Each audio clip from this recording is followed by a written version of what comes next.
Good evening. No less a literary luminary than the late Gore Vidal praised tonight's guest for writing, quote, one of the most important books of the past 10 years. And Dan Rather, who you can hear right here on Radio Litopia's Debriefer show, called it a tour de force. It's made me rethink, he says, even those events I witnessed with my own eyes. Well, the book is called Family of Secrets. Its author is Russ Baker and is here with us tonight. And also back with us is Dave Bartram. Dave, those are stellar review quotes I've just read out. I'm wondering if you could choose who was going to review your book and indeed what they would say about it. What would you choose? There are so many you could choose, like the Pope or whoever, but I think I'd go for George Osborne, and I'd really hope he'd hate it, because the thought of that oleaginous parasitic tapeworm of a man liking something I'd done really upset me. So I take it you don't like him, Dave, is that right? No, not keen. Not one of his biggest fans. Why would you want the Pope to review your book? Well, he could say it was better than the Bible. Better than the Bible, yes, one of the few who could say that with some authority. Ali, same question to you. Well, I think J.K. Rowling, actually, and I'd like her to say that I'm clearly her successor. That would be really nice, not the Pope. Gathered from all 5 corners of the digital globe, from far, from near, from us to you. Tonight on Litopia After Dark. Russ Baker. Family of Secrets is a magisterial work, that's what I say. It's based on more than 500 interviews and features more than 1,000 footnotes. It's extraordinary, actually. It's probably about 20% of the book, the footnotes. I was absolutely transfixed when I first read it. It's not, I repeat, not a low-grade conspiracy theory pile of drivel. It's actually almost a scientific analysis, I think, of one family, the Bushes, and how they've exercised control over many of the levers of power of the state for the past 50 years. My own feeling, for what it's worth, is that in decades to come, the book is going to be more and more appreciated for providing a deeper historical understanding of current events than most other contemporary news sources. But traditional media has not been very kind to you in your book, has it? No, they really don't know what to do with anything that presents a substantially new view of events, because they've been saying the same old thing and essentially running the same old sort of quiz show version of everything. It's just too hard for them to shift. The central thesis of the book, correct me if I'm wrong, is that the Bush family has had a long and pretty secret association with the Central Intelligence Agency, and indeed the CIA itself originated in those highly elite financial circles that included the Bushes and their friends and their business associates. And you kind of trace this down through the decades. What made you get into this in the first place? Back in the early, 2002 to 2004, I was actually living in Belgrade and was training journalists over there in the former Yugoslavia in investigative reporting, and the importance of doing investigative reporting in strengthening democracy. Actually sent over on a contract from, ironically or not, the U.S. government, which loves to encourage good investigative reporting outside of the United States. In other countries. Right. And so, they have all this democracy building everywhere but at home. And so I was doing that. And then we had the run up to the war with Iraq. And I was writing articles actually from Belgrade warning that this was a contrivance, that there appeared to be an intent to go in more than a need, and yet when the war began, I found myself as sort of a victim of the shifting perceptions of the United States. And so everywhere I went, and I traveled, I was in London, I was in Antwerp, I was all over the place. Everywhere I went, I met with hostility as an American. And I thought this has really been a kind of a sea change in the reactions to Americans in general, and that this had largely been caused by George W. Bush and by his family. And so at some point, early 2004, as he was running for re-election, and as it became clear to me that despite the evidence that the Iraq War had been built up on falsehoods, that he was possibly on his way to re-election. And I was so astonished by that, I thought I'd better get home and I better start figuring out what are the deeper currents running through this country that explain what's going on. And that's when, how many years of work went into it? About 5 years. 5 years, my goodness me. So you eventually finished the manuscript, and it's a pretty big one. I'm guessing, let's see how good I am at this. What is it, about 120, 150,000 words? I think you're right. It's probably about 150. About 150, okay. So that's an awful lot of research, an awful lot of writing.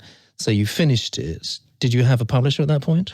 We had several offers. There's almost no book has the vast majority of publishers chasing it, no matter how good it is. Yeah.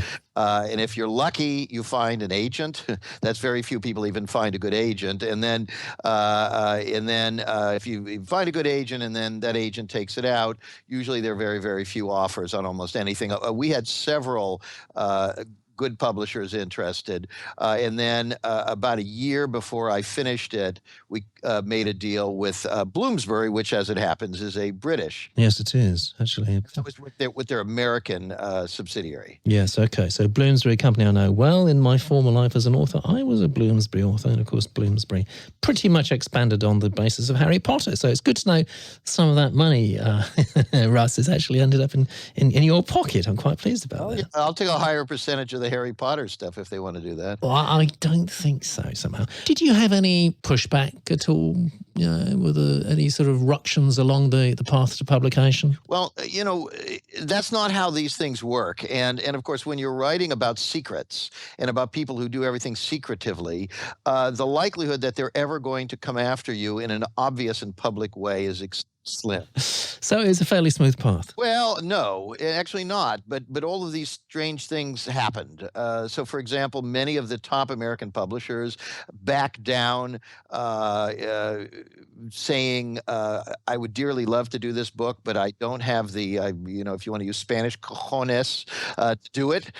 This is fabulous. I wish I could. This is just a little too scary for me." We got a lot of that, and then as we got ready to publish, we began running into all these strange things where major TV shows, major radio shows, newspapers, magazines that were greatly excited by Family of Secrets would, one after the other, after some staff people there said, "Okay, yes, we're ready to go," something would happen and suddenly my appearance would be canceled.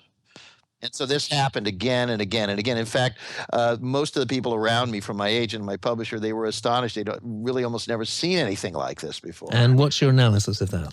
Well, I don't know quite how that works. We're still sort of trying to figure it out. I just had drinks the other day with another major publisher. And I said, "How do you think these things happen?" And my sense is a lot of it's a combination of sort of a self-censorship and an awareness of what one can and cannot get away with, that I think that this is really one of the grave dangers. And I say this in, I think it's the closing section of my book, that a lot of the real danger in a supposedly free society is that it's not that we are taken away, hustled away to jail for saying or thinking what we do. It's that we know not even to go there. It's the censorship and the fear in our own minds of not even so much that something explicitly bad will happen in the sense of some sort of unfortunate accident or something. It's almost like just a sense that we'll be ridiculed, that we will no longer be invited to sup at the feast, that opportunities will not come our way. And this is very, very common. If you go right back to early in my career, I had done an op-ed piece in the New York Times, and I was taken to lunch by one of their editors, and he was fond of my work that I was doing at places like the Village Voice, and he was sort of scouting me for the Times, and he asked me to bring some of my clippings with me, and I brought an article about the CIA, which was a cover story in the Village Voice back in the early 90s, and he started skimming it during lunch, and one phrase caught his eye right away, and it was about the questioning how much of the CIA's role was actually to serve the interests of very wealthy institutions and individuals. And he looked at that, which I think a statement that's hardly that shocking, and he became very, very upset. And he said, "Well, why do you write things like this? Seems to be true." And he said, "That doesn't matter. Don't you understand? You can't say things like this." And he seemed to be very, very upset that his ideas of a new, bright, young, shiny defining thing for the New York Times had been dashed. Coming back to your mate at the New York Times, I mean, that's pretty much what I wanted to ask you in any case. I mean, why is it, Russ Baker, that you do write the things that you do? Well, it just seems like, why be a journalist if you can't tell the truth?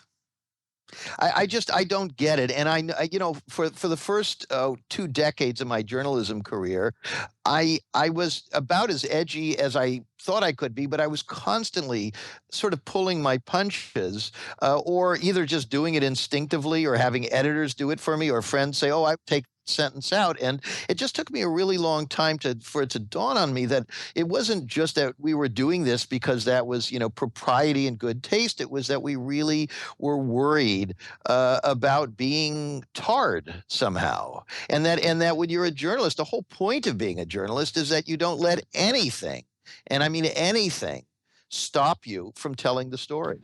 So you were talking about the run-up to the 2003 invasion of Iraq.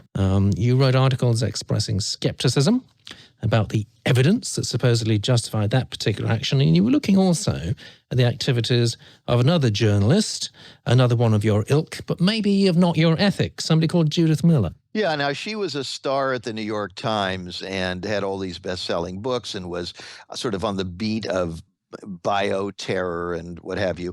And she was way out there in front, sort of with the alarmist stuff about Saddam Hussein. And some of her things didn't make sense. And then in 2003, when they were now on the hunt for the weapons of mass destruction, and by the way, I instantly, my antennae go up whenever I see terms like weapons of mass destruction, because of course those are always hatched in some boiler room somewhere where people are trying to come up with terminology that's going to sort of instantly capture the public's imagination. And so anyway, reading her stuff and feeling there was something wrong with it. And then I began comparing her work with that of a fellow at the Washington Post, and they were essentially embedded in the same unit, and his stuff was completely different. And I thought there's something wrong. And so I wrote a piece for the Nation magazine, which got quite a bit of publicity. And I think that was one of the first ones to begin to question Judith Miller's work. And anybody who's followed what happened to her know that she had a sort of an ignominious end, no longer working for the New York Times. I don't know what she's doing anymore. 9/11 attacks, 2003 invasion of Iraq, the wrong country, and then, of course, the re-election of George Bush. I mean, how would you explain this to a future generation? Well, first of all, I think most people don't pay very much attention. That's number one. Number two, elections are essentially grand spectacles. They're entertainment, and people vote for how people make them feel, how much they like them. There's often this saying, "Would I like to have a beer with that fellow?" Or there's a lot of interest in the wife. It's quite interesting. Never hear from the wife again. But during campaigns, I like to go out and talk to my average, my fellow citizens. They're often talking about, "That wife really bothers me," And then I'd say, well, gee, so this is how we'll be deciding sort of the future of humanity then, I guess.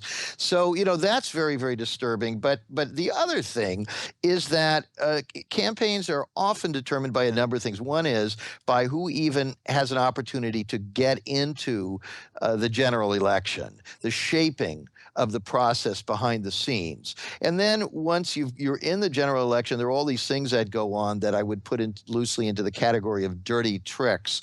This is really tantamount to the kind of things that covert operations that these intelligence services routinely do. And this gets us back again to the Bushes and the whole history of their family being intertwined with intelligence services and the efforts to undermine democracy and distort the political processes in other countries, and how that same kind of thing actually happens right here at home.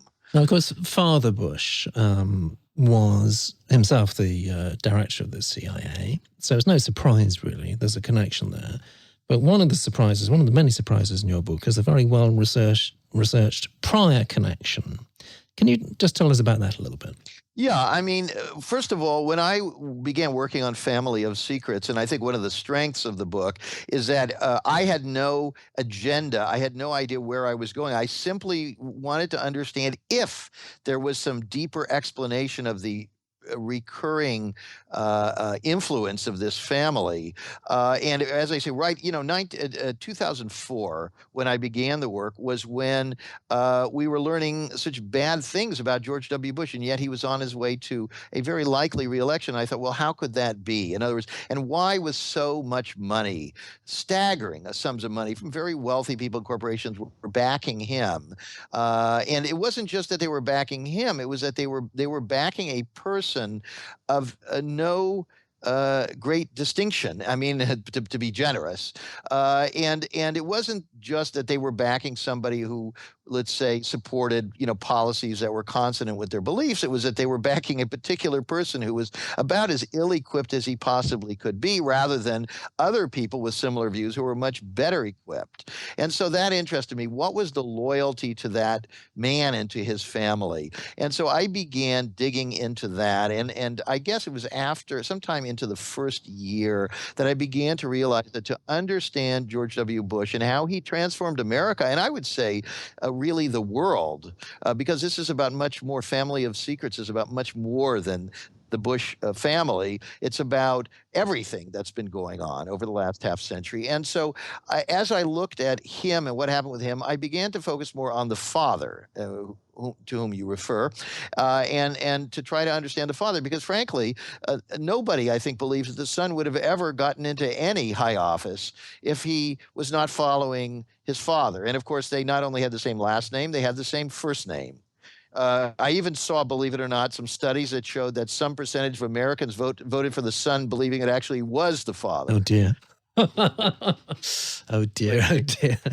Yeah, and so what happened was I became interested in the father also because as I began studying all of these rumors about the son, about things he had done in his past that were supposedly being hushed up, things that would absolutely prevent him from being elected or reelected, I would see the fingerprints of the father. And it began to look to me like the father was orchestrating what you really would have to call cover-ups. And so I began to think, how does the father have the kind of power to go in and get, let's say, national military records of his son altered so that the son who vanished from the military during the Vietnam War could literally vanish for an entire year and there would be no accounting for that? You know what's on television right now? Well, Litopia is the antidote. I mean, just thinking that the family secrets clearly took an enormous amount of research, and just really how easy it was to get all these people to come up with information, because a lot of it would be very sensitive, and a lot of people would feel slightly like they were putting either their reputation, not their life, but their reputation maybe on the line. Was it tricky to extract secrets? Yes, because, well, first of all, a couple of things. They're really in this world, as you go deeper and deeper into Family of Secrets, you begin to see that we're really we're worming our way into the inner chambers of the inner sanctum, and the people who are in there don't talk. And so when they're interviewed for books, what they're telling you is essentially drivel. And so because they're not going to talk for a lot of reasons, which we can go into, you really can't even bother talking to them. And so you've got to talk to other people. And so what you're doing is you're looking for unsung figures, people who came and went, people who were around, flies on the wall, saw bits and pieces of things. But also what you're doing, at least what I do in Family of Secrets and also in my daily work at Who, What, Why, is to actually just try to collect enormous amounts of data, meaning thousands and thousands of data points, documents, little things that people tell me who don't know more than that one thing that they saw. And then to collect for Family of Secrets, I collected probably about 500 books, many of them obscure, that are a little known self-published memoirs of people who were in intelligence or doing this or doing that, worked in a company that the Bush family invested in and so forth. And so just assembling this, imagine just taking thousands and thousands of dots and trying to connect them, and then you get a sense of how the picture slowly emerges. Did you ever actually feel personally threatened? I was only once, I would say, threatened in a slightly obtuse way. A man who's mentioned in my book, a very pleasant fellow with one of those charming Texas accents and sounds totally harmless. He once chuckled and he said, "Hey, boy, it's any wonder a guy like you doesn't end up at the bottom of a river." And then he laughed. And of course, the way he said it, it didn't sound like a threat. No, I mean, you don't. As I say, what you tend to get is you get feedback where you hear that no, they won't talk to you. Certainly, I made requests to speak to President George W. Bush and to speak to his father and to these other people, and the requests would come back, and they would say he's unavailable. They would never say he doesn't want to talk to you, he doesn't like what you're doing, or even he knows who you are. So, it's always like that. But then I would get back channel things. So early in Family of Secrets, you may recall there's a fellow I do interview who worked in intelligence and worked with them. And at one point I'm talking to him and he says, well, before I talk to you, I'm going to, he says, is this authorized? And I said, authorized by whom? Who would authorize you to talk to me in a free society? And he said, well, I can't talk to you until I make some phone calls. So he made some calls, and then he called me back, and he actually left me a message saying, I'm not allowed to talk to you. And I thought that's interesting, because this is a man who would even deny that he was ever in intelligence work or any kind of government work. And the very fact that he would go on the record to say, I'm not allowed to talk to you is very interesting. And so that's how it works. And I remember at one point he came back to me, and I actually asked him if he spoke to HW, and he said he had talked to him, and he said don't talk to you. He said he said that guy's crazy. You started to put these pieces of the jigsaw puzzle together. First of all, looking at the way that the 2004 election was won, looking at the agenda, the secret agenda, I suppose we have to say, really the underlying agenda underpinning the whole Iraq invasion. You then went backwards and started to look at the connection between the Bush family and the CIA. And then you started to pay it forwards, look at more recent events in history. What was the defining moment for you as an author when you really got your teeth into the book and said, geez, I'm getting something good out of this, and I'm finding stuff that shocks even me? Yeah, I mean, there were so many moments like that, and they were exciting moments, but they were terrifying, frankly, because when you begin to see that you understand so very little of how things work. Keep in mind, I would say something of a journalistic veteran covering international stories for publications, TV and radio all over the world. And you like to think that you know stuff. But it gradually dawned on me how little I knew. And then I began to realize that journalists themselves don't know very much. We know what we know what we say, and we don't necessarily know a lot more than that. And we're so busy telling stories in a very sort of narrow way that we don't have the time, or maybe even the inclination, to kind of, let's say, pull the camera all the way back to get the much, much larger scene. And it reminds me of, that movie with Jim Carrey, The Truman Show? Oh, yeah. I love that because that really is a metaphor for kind of what I went through, where I began to see that so many of the things that I was writing about were themselves, I was on a stage set. Give us an example. Give us a... Yeah, I mean, just you're covering something. Well, look, let's talk about the origins of the CIA. So, for example, when most of the books, the best-selling books by the major historians about the CIA, it just says that in the 1940s, FDR had decided to disband the OSS, that he didn't feel the need for a peacetime intelligence service. But then there were efforts to convince him otherwise, and these were the people who did it, and so forth. And actually, you had some people in Britain, including Kim Philby, who had a big role in convincing the U.S. that they needed to have a peacetime one. And that's sort of the official story. And that's what everybody thinks. But when you go to look at it and you begin to study what went on in that period and what went on later and who was behind this, you begin to realize that the CIA wasn't merely an instrument of fighting the Soviets and other threats and protecting so-called national security. It was to preserve secrets, and it was to protect interests whose secrets could not come out. And so when I began seeing that, and some of that is in Family of Secrets, about how, let's say, the Bush family and their friends in investment banking and in merchant banking and so on, and the ties that they had to power centers and elites all over the world. London, the city of London, going back into the 1800s, the forerunners of the Brown Brothers Harriman, the Brown Brothers portion being a British outfit. And you would see these banking combines and efforts that go all the way back to the financing of the Confederacy in the U.S. Civil War and so forth. And you would see these families with these long-term interests being very involved with covert machinations, trying to influence the course of events and doing a lot of it covertly. And of course, the CIA, if you think of it as an intelligence agency, if you think of it as something that's collecting information to advise presidents, and of course it seems benign, but when it occurs to you that that's essentially sort of cover for the other part of the agency, what the insiders called the fun and games, that was their term, fun and games. And this was going in and messing around and proactively making things happen, making other things disappear.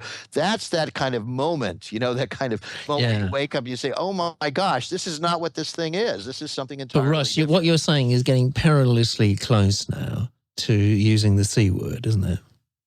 We both know what that is. Well, I'll tell you something about the C word.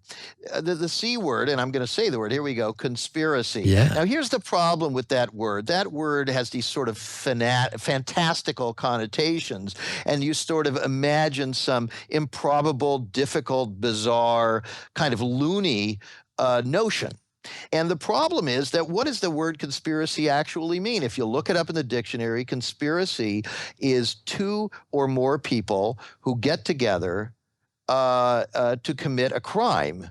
And it doesn't even involve, believe it or not, the principal definition does not even involve secrets. It's just two or more people getting together for the commission of a crime. And so if one person commits a murder and they do it by themselves, it's a murder. If two people do it and it's conspiracy, then the charges are much more serious and they stand a much longer sentence. If three or more involved, et cetera, et cetera. And so that's all that conspiracy is. And history is full of conspiracies. I am not an expert on the British legal system, but I can tell you in the United States that every day, all over the land, people are on trial for conspiracy.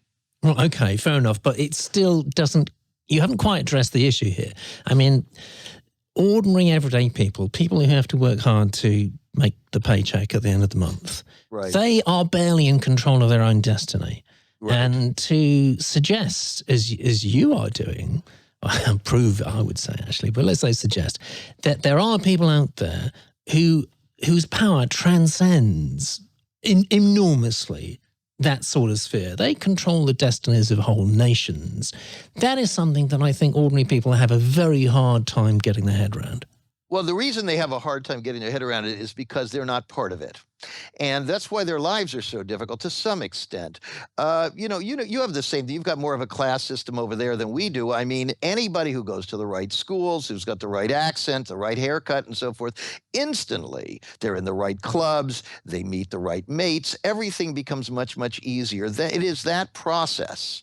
It is that process which we see the Bush family and the people around them are the closest thing that we have to a kind of a British-style aristocracy. And those are the people who designed and created the Central Intelligence Agency. Those are the people who very much populated, let's say, the wise men under Eisenhower and Kennedy, and then, by the way, of whom Kennedy fell afoul, which, as you know, I go into in Family of Secrets. And so it's, the reason I don't like the term conspiracy is because it suggests something more sort of nefarious and complex than what I'm talking about. What I'm talking is the ordinary function of insiderism, the ordinary functioning of people saying, let's see, how do we want to go about doing something in order to achieve the ends that we want? We have stock in this company.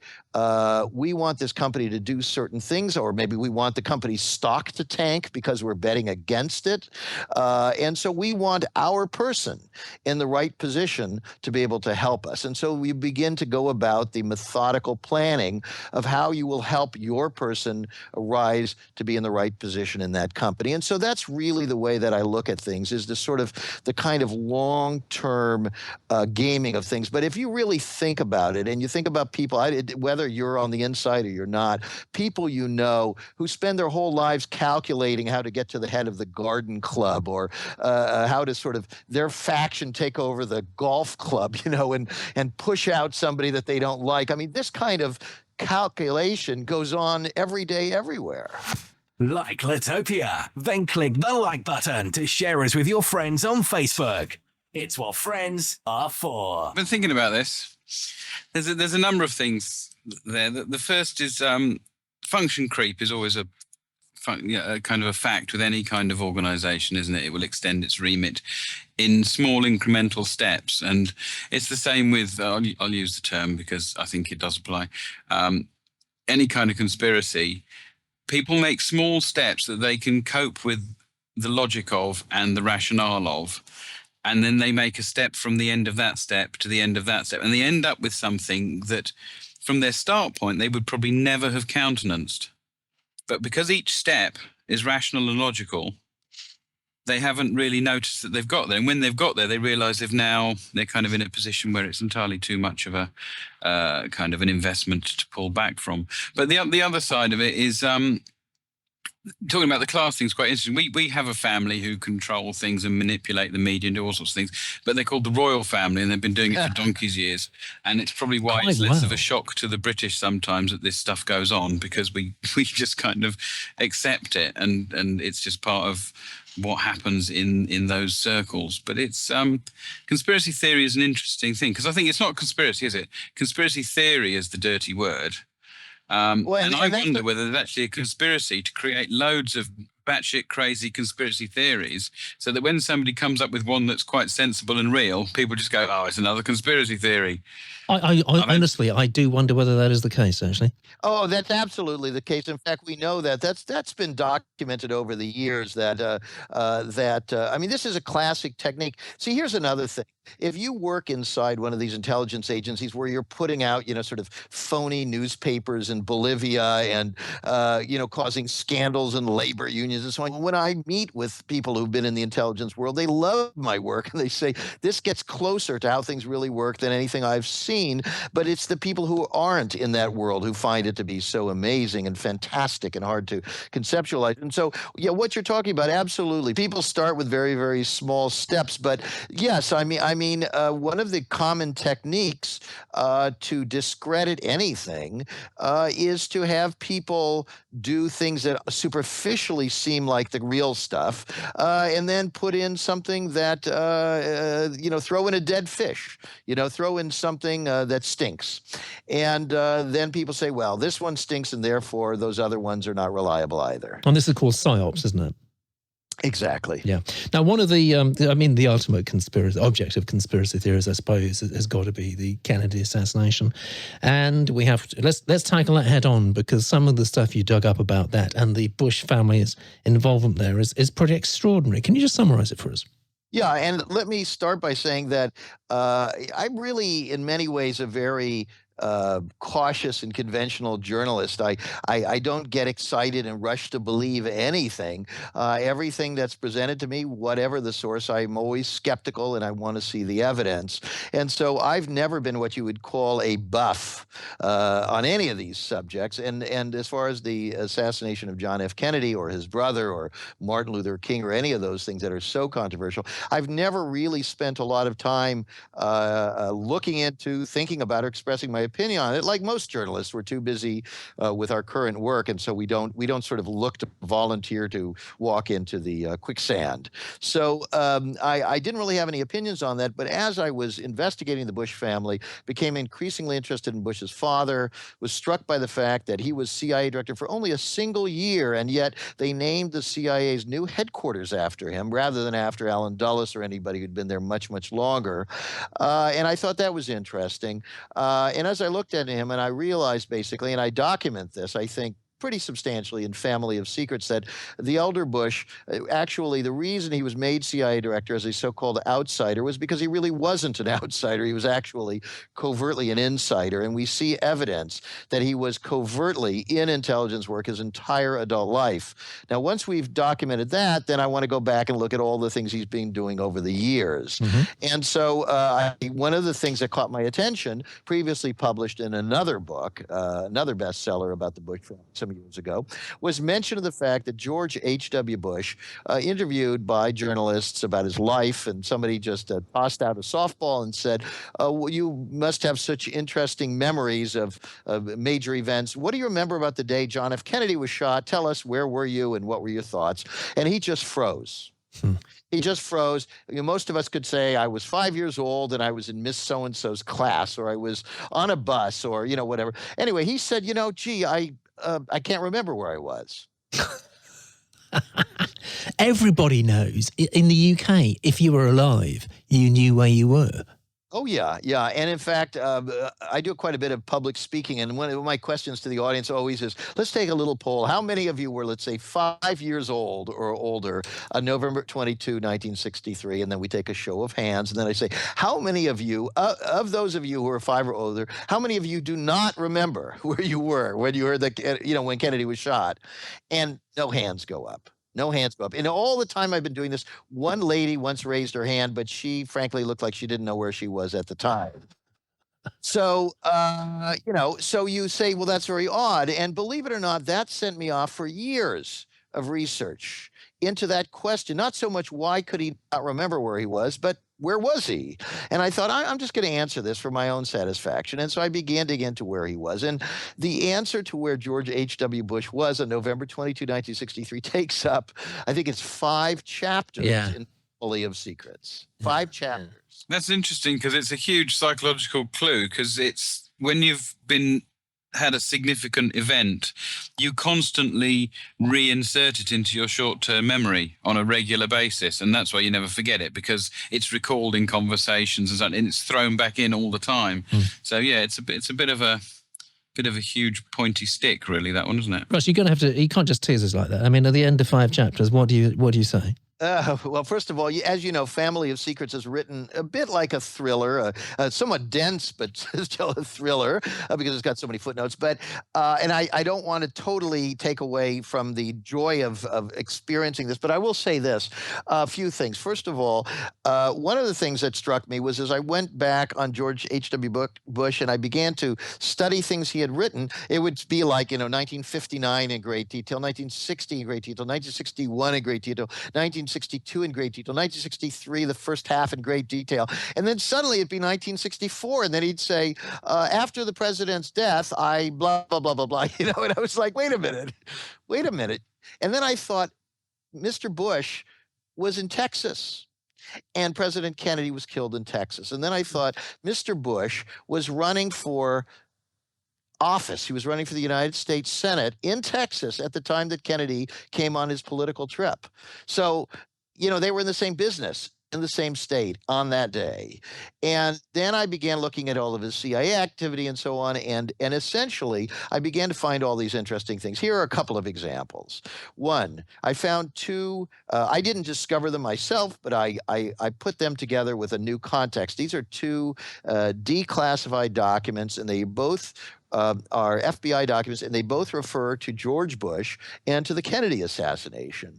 One of them is a memo from J. Edgar Hoover, the long-lasting and very troubling director of the FBI. And this is regarding a meeting on November 23, that's the day after the assassination. And it refers to some sort of interagency briefing in which they're talking about the Kennedy assassination and trying to obtain information about Cuban exiles and how they're reacting to the assassination, and whether they might somehow see the assassination as an invitation to launch a raid on Castro's Cuba. And it mentions that the FBI has liaised with the representatives of 2 other intelligence agencies on this matter.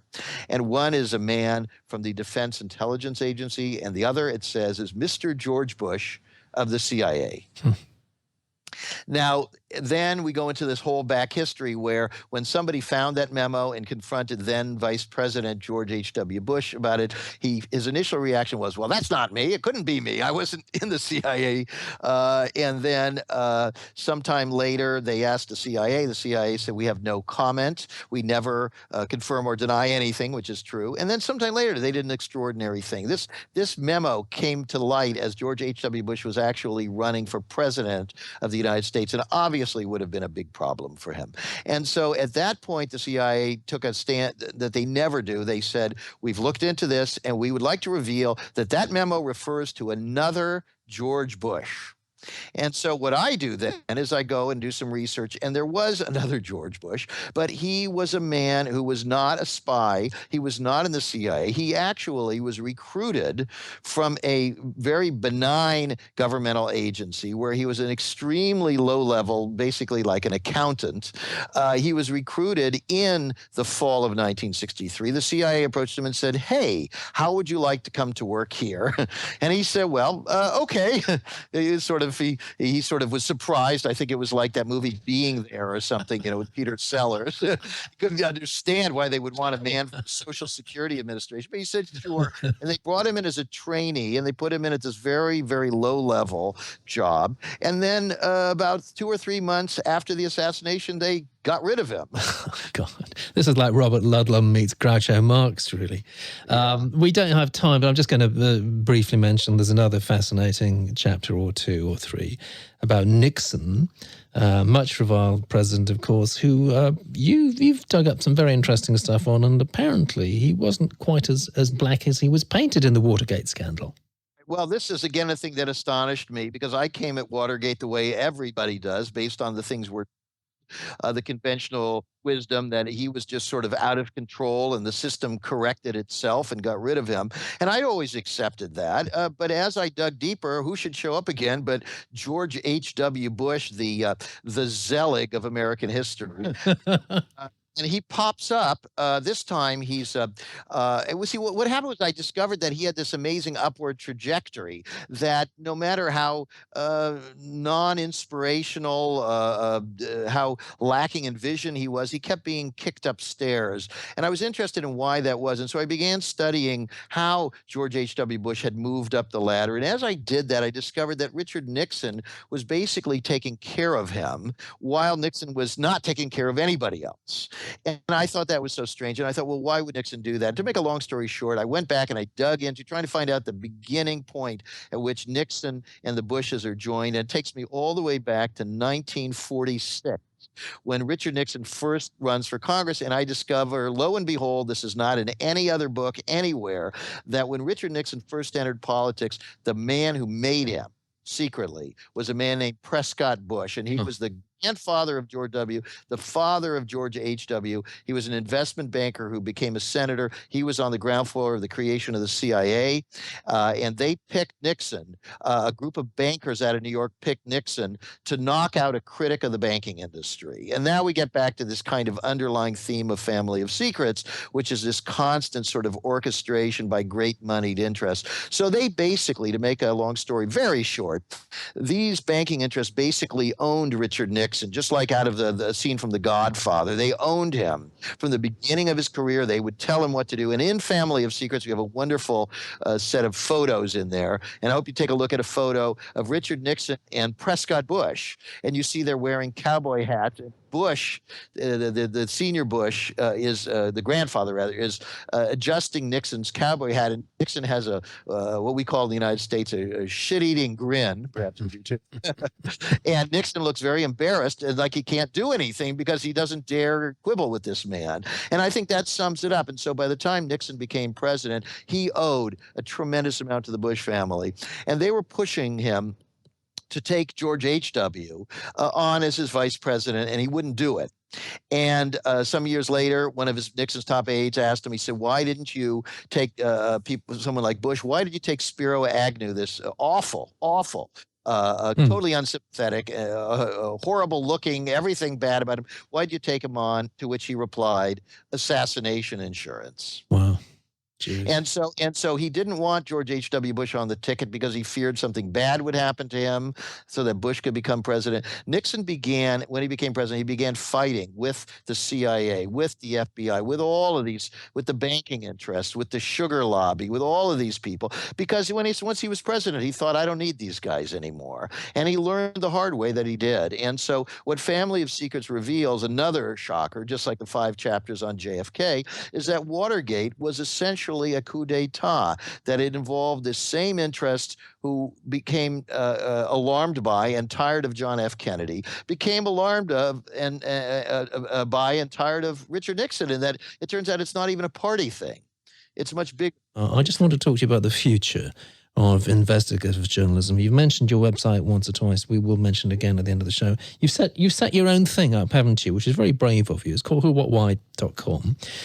I mean, investigative journalism is not something that consumers, readers, call them what you want to, are directly used to paying for. I'm wondering what you think the future is.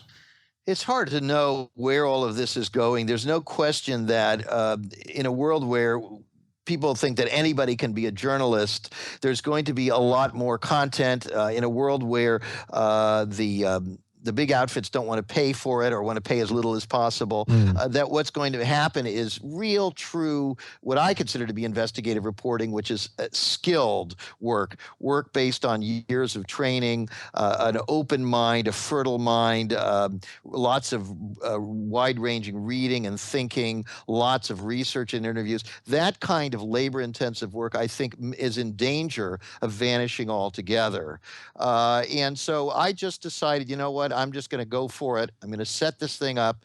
We don't always, right now, we don't have the resources to do as much of the long form kind of work that I do in Family of Secrets. We hope to do more, but we're trying to at least do medium and shorter pieces that, let's say, bring an investigative mindset and an analytical mindset and an open mind where we ask questions that others aren't asking. And we're hoping that enough people from the global public get behind what we do, that we can keep it a nonprofit, ad-free, and nonpartisan, and turn it into a major source where people can turn for true and accurate information. It's certainly very brave of you, Russ, to do this. And I mean, is there any possibility that you might, I don't know, turn it into a Kickstarter type of thing? So if you raise enough money towards a target, you will, investigate a certain issue. Well, it's funny you should mention that because we're about to launch our first Kickstarter campaign. Oh, cool. And if you go to whowhatwhy.com in, I hope, about a week's time, you can get information on that. We're going to test it out, see how it goes. If it works, sure, we'll do more of those. Absolutely. Let's let the public vote on what they'd like to hear about, and then we'll do the digging. That sounds very good. We've got an election coming up. You've got an election coming up. I mean, what's your thought on the agenda going on underneath the surface there? Well, I've sort of given up on elections a long time ago because we end up with this very narrow cast of characters. They're in many ways more similar than they're different. We all become alarmed because the media creates this idea of how they're so different and so forth. But in terms of the big issues, the huge, sort of economic interest, a global policy, resource extraction policy, what have you. The two are so similar. And so there are many, many differences, obviously, and those are clear, but they're funded largely by the same interest. And that's disappointing. It's disappointing that we can't find a way in the United States to have a multiplicity of voices, to have true diversity of choices in our political system. And that's another thing that I'm hoping we can do some breakthrough reporting on in the years to come. Jolly good. Well, that's whowhatwhy.com, isn't it? And the book is Family of Secrets. The full title, by the way, is Family of Secrets, The Bush Dynasty, America's Invisible Government, and the Hidden History of the Last 50 Years. The last 50 years. It's a magisterial work. Are you working on any other book at the moment, Russ? I'm working on 2 book projects. You're going to tell us what they are? I'm not. All right. Keep your secrets to yourself, Mr. Baker. Can I ask a question before he goes? Yeah, go ahead. All right. Yeah. I was only going to ask about lizards. I'll leave that to the Brits. Well, we need to know. This is the important question of our time. Lizards are things that I pick up by their tail, and the tail comes off. We need to find somebody who's grabbed hold of George Bush's tail then. If it comes off, I'll leave that to someone else. Russ Baker, thank you so much for joining us. And if you're listening to us tonight, do join us in 7 days' time for another fascinating Litopia After Dark.